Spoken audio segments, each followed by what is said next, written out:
Bernard Shaw is one of the greatest ever writers. He was not merely the best comic dramatist of his time, but also one of the most significant playwrights in the English language since Shakespeare in the 1600s.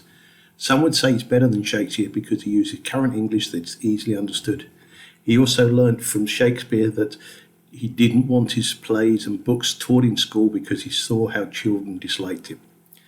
He was born in Dublin in 1856 into a lower middle class family, so they weren't technically poor, but they certainly weren't wealthy. Although he was technically part of the ascendancy, which was the landed Irish aristocracy, he grew up in an atmosphere of genteel poverty, which to him was more humiliating than being merely poor. When he was 16, his mother left his father and moved to London with his two sisters.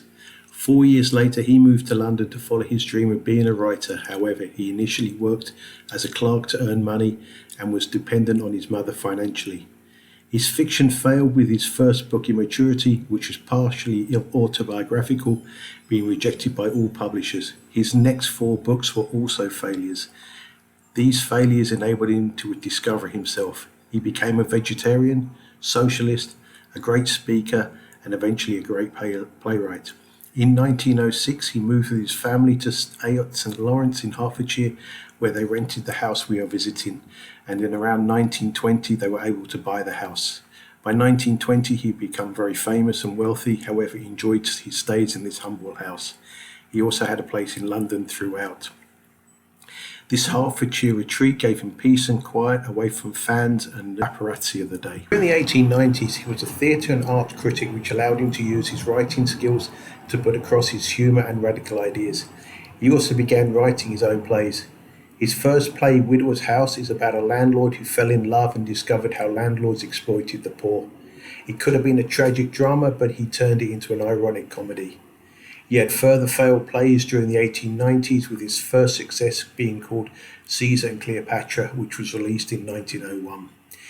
It was a twist on Antony and Cleopatra, with the leading lady being a spoiled and vicious 16-year-old who depicts Caesar as a lonely and morally strict man who was as much a philosopher as he is a soldier.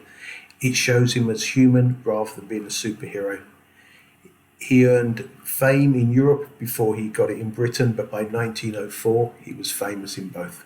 Shaw's most famous writing was the 1913 Pygmalion, which in 1938 was turned into a play and earned him an Oscar. In 1958 it was turned into the film My Fair Lady. Pygmalion's lead actor is Henry Higgins, who accepts a bet that simply by changing the speech of a Cockney flower seller, he will be able, within 6 months, to pass her off as a duchess. Eliza, the lead actress, undergoes intense training and successfully learns to speak with the accent of a rich lady. However, she never learns the appropriate manners and style, and so is clearly still from a poor working class. She now no longer belongs to any part of society, but decides to strike out on her own. Shaw was widely popular until World War One. However, the onset of war stopped him from writing plays. Instead, he wrote common sense about the war, which called Great Britain and its allies equally at fault with the Germans and argued for negotiation and peace. This greatly reduced his popularity. In 1920, Joan of Arc was made a saint. This reignited Shaw's writing and led to the masterpiece Saint Joan in 1923. Joan was portrayed as a Roman Catholic saint, a martyr, and also a combination of practical mystic, heretical saint, and inspired genius. She's a superior crushed between the mighty forces of church and law. This led to the awarding of the 1925 Nobel for Literature, which saw Shaw initially refused, but his wife convinced him to take for Ireland. Shaw founded the Fabian Society, which believed in evolutionary rather than revolutionary change to make Britain socialist. The Fabian Society was one of the groups that combined to form the Labour Party in 1900 and had a significant influence over Labour policies of the time. Through the Fabian Society, he met Charlotte Payne Townshend, and they became very close friends. In 1897, she proposed to him, however, he declined because he was poor and she was rich, which he worried would make him look like a fortune hunter. However, a year later, the stress of writing several failed plays made him very ill. She offered to move in as his nurse, and he then agreed to marry her so that she didn't look like a woman of low morals. They had a long and happy marriage, although allegedly celibate. They had similar political views, and she encouraged him to travel, which she had enjoyed doing before they married. The low reading skills of many poor people caused Shaw to want to simplify the alphabet by increasing the number of letters to 40. The money he earned, especially from Pygmalion, should have helped fund this cause. However, legal technicalities stopped it. Let's restart going round the house. We're now moving into the living room. The painting of his wife Charlotte is the only known painting of her, and was drawn and given at her request to her male friend Alex Munthe in 1895, after she performed voluntary work for him in Rome, but before she met Shaw. It's believed she was in love with Munthe. Munthe rejected the painting, and so the painter kept it. Shaw tracked it down and brought it for her. On the mantelpiece we see a statue of Shakespeare and Shaw's Oscar. He was the first person to ever win a Nobel Prize and an Oscar. If you know who the only other person was to win both, please leave a comment below.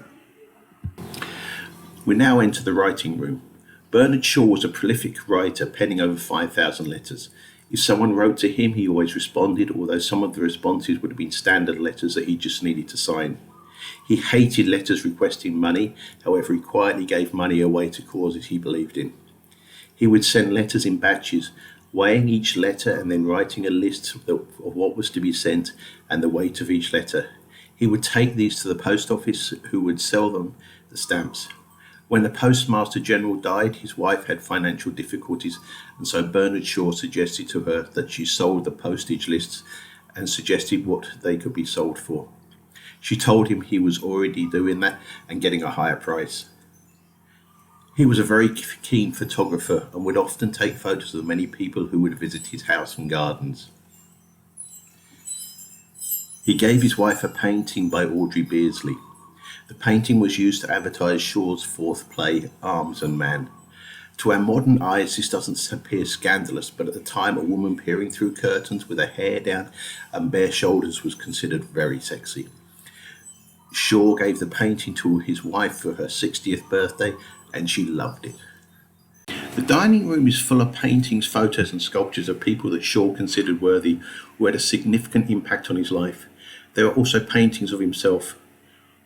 The photos on the mantelpiece were chosen by Shaw, and they are key figures that he admired. On the far left is Gandhi. This was because of his peaceful protest, and the two met in 1931.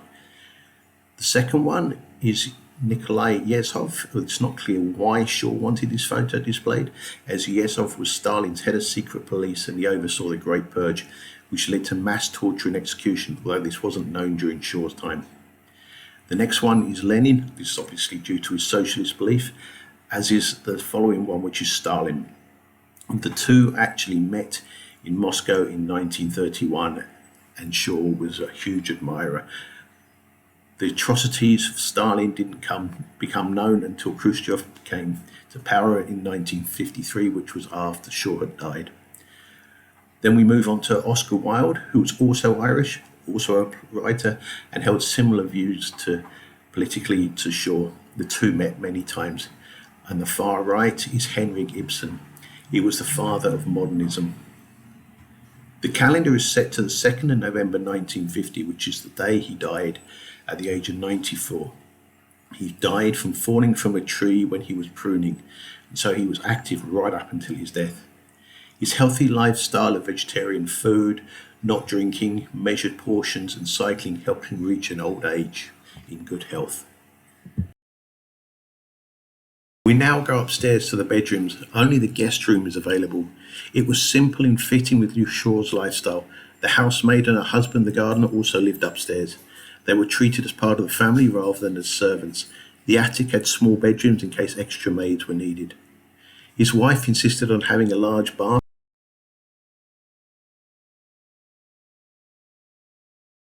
Finally, we end in the kitchen, which again was a simple one with an arga.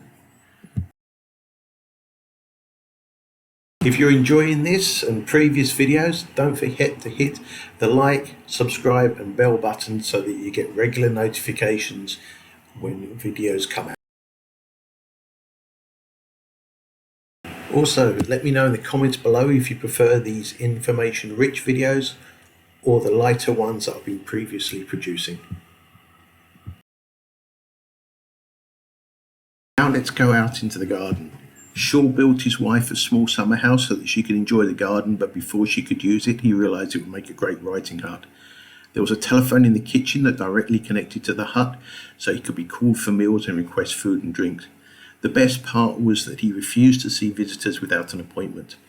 When he worked in the office in the house, he could be seen from the main road. However, once he moved into the hut, he could hide. If people turned up without an appointment, the housemaid would say that he was in London. Shaw was a keen gardener and used to enjoy having guests. He took a lot of photos which are now housed in the London School of Economics and Political Science, otherwise known as the LSE, of which Shaw was a founder, plus there are photos in the British Library.